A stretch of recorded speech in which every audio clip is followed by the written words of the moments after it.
Okay, I'm going to be remounting a Dracula and talking you through how I do it and when I do it. So this is a Dracula radiosa.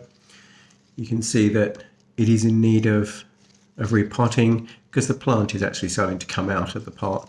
I generally let Draculas get root bound. You can also see the biggest telltale sign is when the spikes start going down into the pot itself. Now radiosa should be in netted pots, but you can actually plant them in these sorts of pots because the spikes go out horizontally or arching. But I'm going to be putting it into a netted pot. So I use and prefer live sphagnum moss, but I pack it really, really lightly. So this here has already got a lot of roots. I'm not going to tease it too much. If it didn't have much roots, I would try and tease that around. So what I'm going to do is just pot it on into this and just loosely pack the sphagnum moss around. So put a little bit in the bottom first.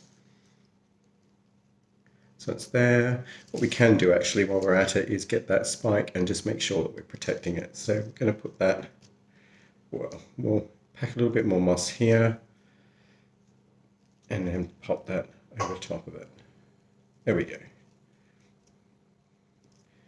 They're so easy, but actually if you snap one of the spikes anyway, it doesn't matter. Species like radiosa are always in flower or in spike anyway. So it's as easy as just popping the moss around it. Now they're not all going to be as easy as this one to pot. Not all of them even need netted pots. If you haven't got live sphagnum moss available, you can use the traditional Chilean dried moss, but just wet it first. It seems to be packed in there relatively loosely. Again, having seen how these things grow in the wild, I don't like potting any orchids really too tight in a pot. Okay, so that's the Dracula radiosa with one little spike, and there are actually about 3 or 4 more little spikes in there. So that one's done.